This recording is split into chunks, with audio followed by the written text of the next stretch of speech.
like there's someone some greater force out there, वो वाली हर चीज़ का साइंटिफिक तो रीज़न नहीं है। हाँ, कुछ तो है वो जो फोर्स सब कंट्रोल करती है। मथुरा जा रहे हो, गोकुल जा रहे हो या फिर वृंदावन भी जा रहे हो, तो मुझे ऐसा लगता है कि वहाँ की हवा में ही एक पीस मिलेगा। द्वारका के बारे में तेरे को पता है? द्वारका संकन सिटी बोलते हैं मैं द्वारका। जाना चाहता हूँ भाई द्वारका। तो भाई। मतलब तो द्वारका के बारे में बताया गया था, तो आर्टिफैक्ट्स उसके साथ मैच कर रहे थे, रेजोनेट कर रहे थे।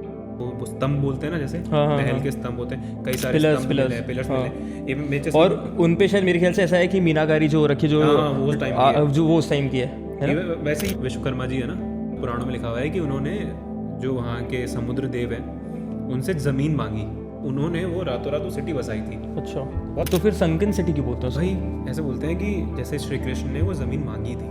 अच्छा, सब लाइफ में कहीं पर भी किसी भी पॉइंट, मतलब मुझे ऐसा लगता है कि वही डिवाइन एनर्जी होती है जो आपको सिचुएशन से निकालती है।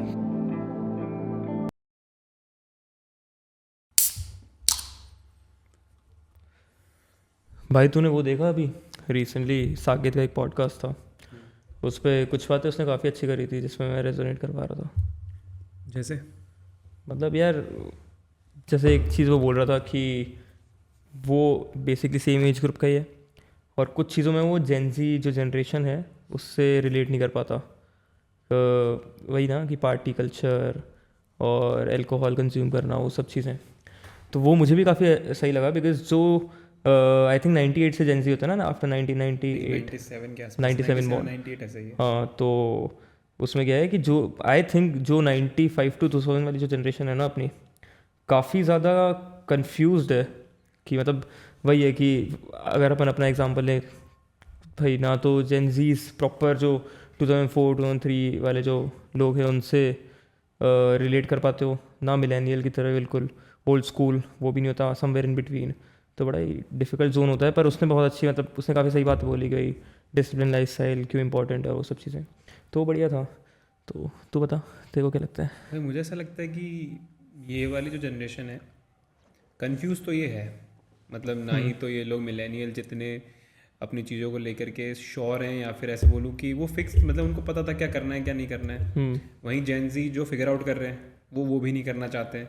वो कहीं ना कहीं बॉर्डर लाइन पे है कि उनको पता नहीं यहाँ है कि वहाँ है, वो दोनों के बीच में कन्फ्यूज्ड है बेसिकली। तो जैसे साकेत बोलता है कि जैसे वो तो बोलता ही है कि बहुत अच्छी जनरेशन है जहाँ पे मैं डिसिप्लिन फॉलो करता हूँ।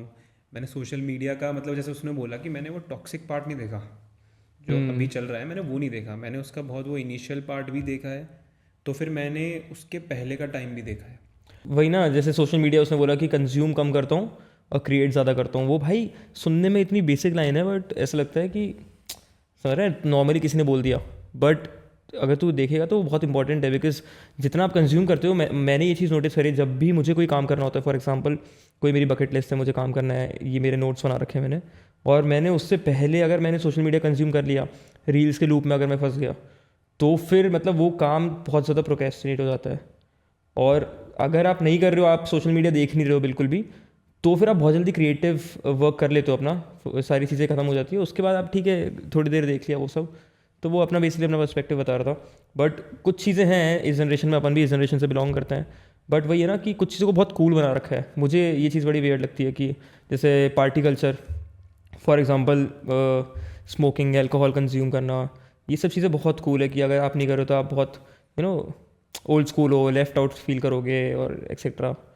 तो वो चीज़ थोड़ी वियर्ड है, बहुत ज़्यादा वेस्टर्न कल्चर से इन्फ्लुएंस है। बेसिकली बात ये है ना कि वेस्टर्न कल्चर ऐसा है कि लोगों ने उसको ना प्रॉपरली एक्सेप्ट भी नहीं करा है।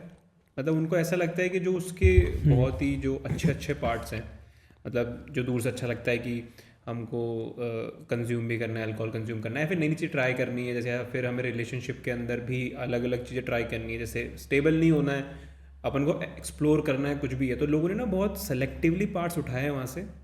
तो मतलब उनके साथ ऐसा है कि यार ना तो वो वेस्टर्न है प्रॉपरली, या फिर ना ही वो जैसे अपना जो कल्चर उसको एक्सेप्ट कर पा रहे हैं। बहुत, हाँ, मिडिल है, मतलब अटैचमेंट इश्यूज है भाई अभी की जनरेशन को, बहुत ज़्यादा अटैचमेंट इश्यूज है। डिटैच तो देख है भाई, जनरेशन काफ़ी डिटैच्ड है, हर चीज़ से डिटैच्ड है वैसे देखा जाए तो।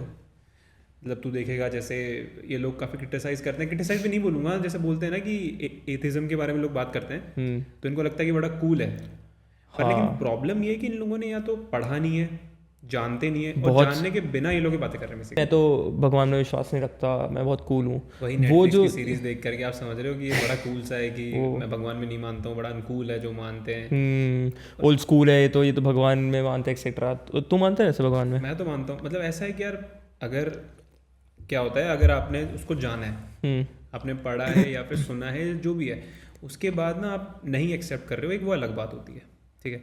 पर लेकिन आपको कुछ पता ही नहीं उसके बारे में और फिर आप ऐसे बोल रहे हो कि ये सब अनकूल है या फिर ये सब चीज़ें सच नहीं है या जो भी है, मतलब आपके पास प्रूफ नहीं है उसको बात को करने का, तो वो तो गलत है। जैसे मैं तो मानता हूँ, ऐसा नहीं है कि मैं बहुत कट्टर मानता हूँ, पर लेकिन जो मैंने अपने पर्सनल लेवल पे जो बातें सुनी हैं और जो मतलब जो आप अपनी लाइफ के अंदर इम्प्लीमेंट करते हो ना कुछ चीज़ें, तो भाई वो तो मैंने देखी है। हाँ मतलब भाई definitely like there is someone some greater force out there. वो वाली चीज़ है कि जो आपको सारी चीज़ें चल रही है वो किसी वजह से तो चल रही है, सारी चीज़ें जो हो रही है। हर चीज़ का साइंटिफिक तो रीज़न नहीं है। हाँ कुछ तो है वो जो फोर्स सबको कंट्रोल करती है, और आपने देखा भी होगा यार, बेसिकली हायर फोर्स तो है। जैसे आप कभी या तो कुछ कंफ्यूज होते हो या फिर आपको चीज़ें कुछ समझ नहीं आती है या फिर आपको लगता है ना यार कहीं फंस गए हैं लाइफ में, कहीं पर भी किसी भी पॉइंट मतलब टाइम पे, मुझे ऐसा लगता है कि वही डिवाइन एनर्जी होती है जो आपको सिचुएशन से निकालती है। भाई वो जो एक सेइंग है ना कि whatever happens happens for good, वो यही तो चीज़ है कि basically there is a greater force. जो भी आपकी लाइफ में हो रहा है उसके पीछे एक रीज़न है, और वो जो रीज़न है वो साइंटिफिक रीज़न है, उसको आप जस्टिफाई कर ही नहीं पाओगे ना। बाय द वे मतलब तू ऐसे तू कौन से भगवान से तू बहुत ज़्यादा रेजोनेट करता है? भाई मैं तो भगवान श्री कृष्ण से काफ़ी रिलेट करता हूँ। मतलब उनकी जो बातें हैं वो मेरे को लगता है बड़े फ्लेक्सिबल है चीज़ों को लेकर के, कि आपको हर एक चीज़ आप एक्सप्लोर भी कर सकते हो, ठीक है। ऐसा नहीं है कि आपको, जैसे अगर आप राम की बात करते हो तो वो काफ़ी अपने मॉरल्स को लेके बहुत होते रिजिड थे कि आपको ये चीज़ें फॉलो ही करनी है, आपको ऐसे ही जीना है। आदर्शवादी। श्री कृष्ण नहीं है आदर्शवादी। उनके साथ ऐसा है कि आप कुछ भी कर रहे हो ना, अगर उसके पीछे कुछ रीज़न है तो जस्टिफाइड है। हाँ मतलब ये चीज़ पता है, ओशो की एक बुक है जो मैंने पढ़ी थी, फिलॉसफी ऑफ कृष्ण। भाई मतलब एक तो ओशो, जिन्होंने मतलब बहुत सारे लोगों ने नहीं पढ़ा होगा, बट ऊपर से वो जो बुक जिसमें उन्होंने लिखा है ना, सेम चीज़ बोली जो तू बोल रहा है अभी, कि जो डिफरेंस है राम जी और कृष्ण जी में ये ही है कि उन्होंने गलतियां करी पर उसको एक्सेप्ट करा।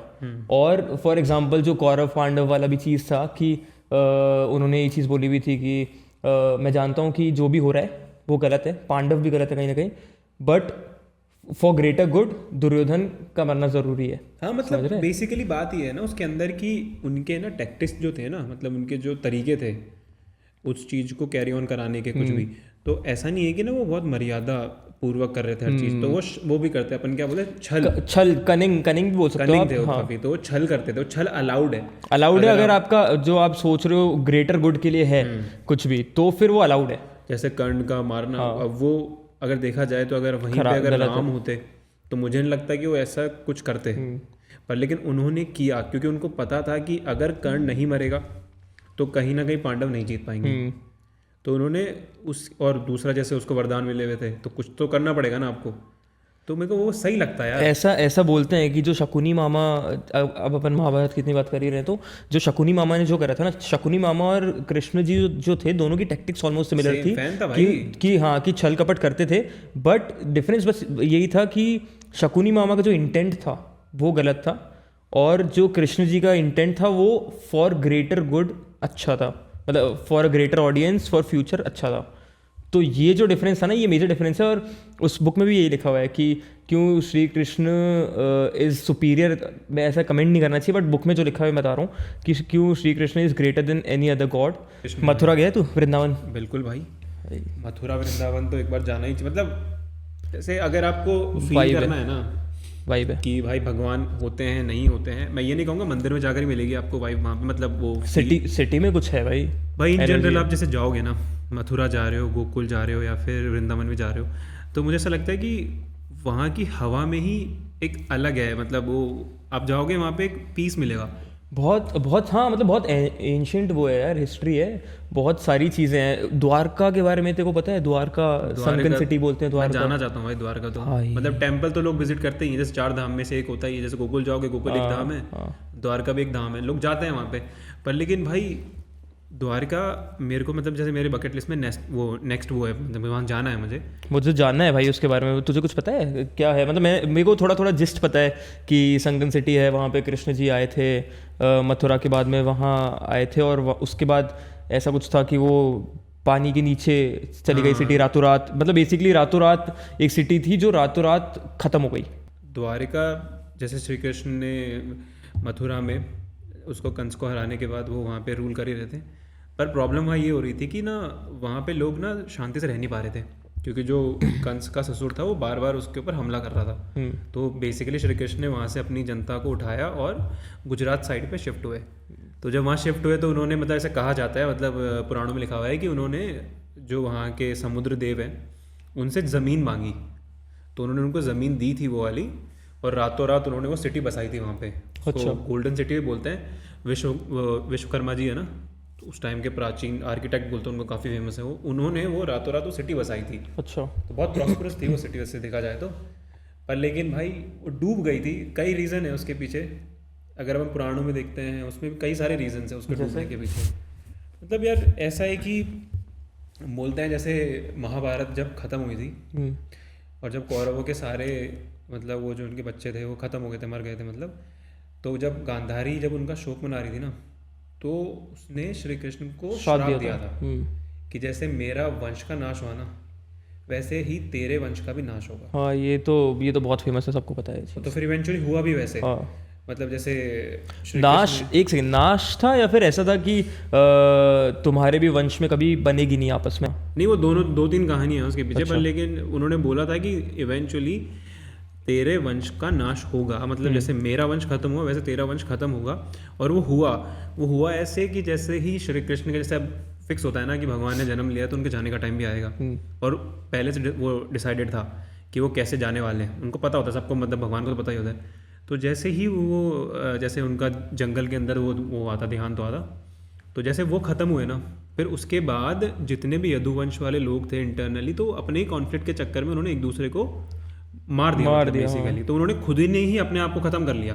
किसी और एंटिटी ने बाहर से, ऐसा नहीं है कि किसी और ने आके आक्रमण करा और उनको हरा दिया या ऐसा कुछ हुआ, नहीं, खुद ही एक दूसरे के अंदर सिमट गए थे बेसिकली। फिर अच्छा, तो ये रीज़न था कि मतलब सिटी में लोग मर गए थे, तो फिर संकन सिटी क्यों बोलते हैं भाई? ऐसे बोलते हैं कि जैसे श्री कृष्ण ने वो ज़मीन मांगी थी, अच्छा, समुद्र देव से मांगी थी, तो जैसे ही श्री कृष्ण वहाँ से गए, बलराम श्री कृष्ण जब उन्होंने अपना देह त्याग दिया और वो अपने लोक में चले गए, तो समुद्र देव ने वो सिटी वापस ले ली बेसिकली। जैसे वो ज़मीन थी नहीं उनकी, वो ज़मीन उन्होंने ली थी उनसे, तो उन्होंने वापस ले ली, बस ऐसा बोलते हैं कि उन्होंने ले ली है। वैसे तो लोगों के कई और रीज़न भी है, कुछ लोग बोलते हैं सुनामी आई थी, आर्कियोलॉजिकल रीजंस काफ़ी सारे हैं, हाँ, उस वजह से डूब गई है। कुछ तो भाई ये बोलते हैं एलियन का इन्वेजन भी है, तो कई कहानी है उसके अंदर, ऐसे देखा जाए तो। नहीं मतलब ऐसा, हाँ वही है ना, दो एस्पेक्ट है, आर्कियोलॉजिकल एक एस्पेक्ट है और एक है मिथोलॉजिकल। अब आप किस पे विश्वास करते हो वाली बात है भाई। पहले मिथ था ये वैसे कि लोगों ने पुराणों में पढ़ी है कि ऐसी कोई स्वर्ण नगरी है वहाँ पे, पर लेकिन कभी लोगों ने इसे देखा नहीं था। पर अभी करंट गवर्नमेंट बहुत ज़्यादा एम्फेसाइज कर रही है इसके ऊपर, है ना, रिसर्च करने पे। वो इसलिए कर रही है बिकॉज जैसे 20वीं सेंचुरी के आसपास जब लोगों ने थोड़ी बहुत जान पहचान, मतलब पुराण देख के लोगों को वो तो होता है ना, क्यूरियोसिटी तो होती है कि यार देखें क्या है क्या नहीं है। तो जब उन्होंने थोड़ा बहुत नीचे खोदा वगैरह, तो उनको आर्टिफैक्ट्स मिले थे काफ़ी सारे।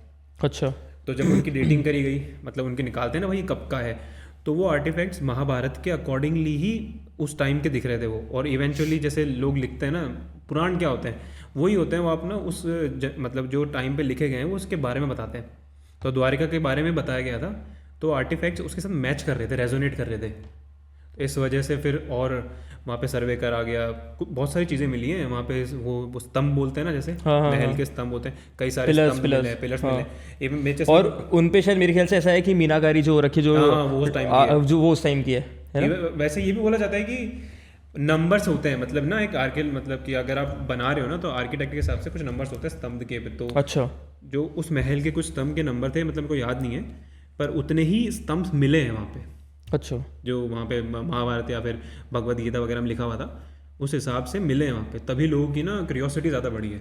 इवन करंट गवर्नमेंट जो है, मोदी सरकार जो है, वो तो भाई काफ़ी ज़ोर शोर से उसको करवा रही है।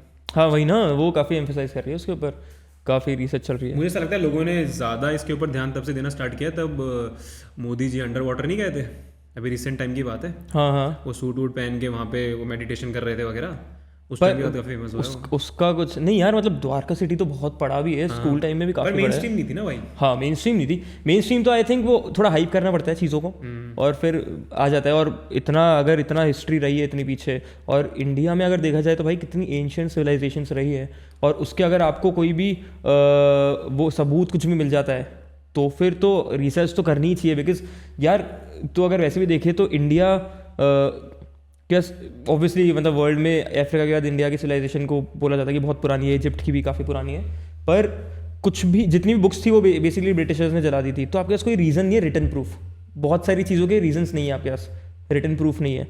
तो वो चीज़ के ऊपर अगर आप वापस रिसर्च करें तो वो तो कंट्री के लिए अच्छा ही है। ऑल्सो वही बात आ गई ना कि जो जनरेशन है, जो नई जनरेशन है, उनको भी पता चलना चाहिए कि क्या हिस्ट्री थी, थोड़ा इंटरेस्ट डेवलप होगा लोगों का तो फिर इट विल गुड। भाई मुझे ऐसा लगता है कि इसके पीछे, इसको डिस्कवर करने के पीछे एक कारण ये भी है कि द्वारिका इकलौती वो जगह है या फिर पता है लोगों को कि यहाँ पे भगवान रहे थे रियल में। इससे पहले कि मुझे नहीं लगता कि कुछ या तो बचे हैं, मतलब उस टाइम के मॉन्यूमेंट्स या कुछ बचे जहाँ पे लोगों को लगे कि भगवान थे यहाँ पे। इवन द्वारिका के बारे में तो ये भी कहा जाता है कि जब ये उन्होंने देह छोड़ी थी और जब ये सिटी डूबी थी उसके बाद ही कलयुग का स्टार्टिंग हुआ था, जो बेसिकली अभी चल रहा है, जो टाइम चल रहा है कलयुग का, उसकी स्टार्टिंग हुई थी। मतलब बेसिकली ऐसा है, श्री कृष्ण के जाने के बाद कलयुग स्टार्ट हो गया था। मतलब अच्छा। अब जो नए अवतार लेंगे, कल की अपन बोलते रहते हैं, कल की तो हाँ मतलब वो तो अलग चीज़ हो गई थोड़ी। हाँ जो बोलते रहते हैं, मतलब उनके जो अब जो नए अवतार लेंगे वो अब आएंगे, काफ़ी टाइम है, पर कलयुग तब से स्टार्ट हुआ था। इसलिए वो काफ़ी देखा जाए ना तो मिथोलॉजिकल पॉइंट ऑफ व्यू से बहुत, मतलब not mythological but religious point of view से बहुत इंपॉर्टेंट है भाई। हाँ मतलब हिंदू कल्चर के अंदर तो काफ़ी ज़्यादा इंपॉर्टेंट है हिंदुइज्म, काफ़ी इंपॉर्टेंट जगह है वो, और होनी भी चाहिए। ऐसी कई सिटीज़ हैं जो रातों रात डूब जाती हैं, तो उनके बारे में जानना। मोहनजोदारो डूबी नहीं थी, मोहनजोदाड़ो तो पर खत्म हो गई थी, खत्म हो गई थी वो। हाँ। उसके तो काफ़ी रूइंस मिल भी गए हैं वैसे। और एक और सिटी थी ना, नाम भूल रहा हूँ यार मैं, एटलांटिस वाली, एटलांटिस है ना। बस लंका के बारे में बोला जाता है कि डूब गई थी। लंका, श्रीलंका वाली लंका ना कुछ आपको बता दें तो तभी कहा जाता है ना कि जैसे लोग मानते नहीं है कि ऐसा कुछ था पहले। अगर ऐसा नहीं है तो वो चीज़ें जब आप साइंटिफिक पॉइंट ऑफ व्यू से डिस्कवर कर रहे हो तो फिर उसका रीज़न क्या है? उसका रीज़न क्या है एग्जैक्टली मतलब वही है ना कि यार कोई सिटी, जैसे ये तो है द्वारका की एक पानी के नीचे सिटी है, प्रॉपर सिटी बनी हुई है ना, और उसके तो मतलब रिमेन्स भी देखे हैं लोगों ने, तो उसके पीछे कुछ तो रीज़न होगा कि ये सिटी मतलब क्या सिविलाइजेशन है, क्या हिस्ट्री है इसकी, बहुत फैसिनेटिंग है ब्रो भाई। अगर जैसे तूने मोहनजोदड़ो की बात करी अभी, हाँ। वो जो बेसिकली सिविलाइजेशन है ना, जैसे पहले इंडिया में लोग मानते नहीं थे कि अपने यहाँ पे कोई एंशिएंट सिविलाइजेशन थी, वो तब मोहनजोदड़ो मिला। अगर तू उसकी टाउन प्लानिंग देखेगा, ठीक है, वो आजकल की जो टाउन प्लानिंग है ना उससे भी बेटर है। मतलब हाँ। लोगों ने रहने के हिसाब से, जैसे आपने बोलते हैं कि अपने यहाँ पे ड्रेनेज सिस्टम्स हैं, ये अब डिस्कवर हुए हैं, पहले नहीं थे भाई। वो पहले वेल डिफाइंड थे। इंडस वैली उस टाइम पे इंडिया मतलब वो हुआ करता था, हब बोलते हैं इंडिया को, कि बाहर से लोग आते थे इंडिया विजिट करने के लिए, पढ़ने के लिए। जो आज बेसिकली अमेरिका है, यूएस है, वो इंडिया हुआ करता था उस टाइम पे। बट वही है कि over the period of time लोगों ने संभाल के रखी चीज़ें हैं। मुझे लगता है साइकिलिक होता है बेसिकली प्रोसेस। आप वापस से स्टार्ट करते हो, कुछ चीज़ स्टार्ट होती है, ख़त्म होती है, फिर दोबारा स्टार्ट होती है, ख़त्म होती है। जैसे बोला जाता है कि मोहनजोदड़ो वाले जो लोग थे ना वो काफ़ी स्किल्ड थे। हाँ। अगर तू जैसे क्रॉपिंग की, अपन जैसे आजकल बात करते हैं कि जो ग्रीन रेवोल्यूशन आया है उसके बाद लोगों ने अच्छी फसलें उगानी, ये स्टार्ट कर दिया, वो स्टार्ट कर दिया। ब्रो उनके पास पहले भी थे वो रिसोर्सेज, बहुत एडवांस थे, बहुत एडवांस थे। वो सिविलाइजेशन तो काफ़ी एडवांस थी, पढ़ोगे पता चलता है उसके बारे में। तो उसके तो मिले हैं, जैसे जितने रूइंस मिले हैं उसके जब आप स्टडी करते हो पता चलता है कि यार यहाँ पे लोगों के पास काफ़ी दिमाग था पहले भी, और वो बहुत पहले, बहुत पुरानी बात है वो। चल मतलब द्वारका के बारे में एक बार बता दे जिसको नहीं पता ऑडियंस के लिए। द्वारका मतलब कहाँ पर है अभी के इंडिया के मैप के हिसाब से अगर देखा जाए तो किस तरफ है?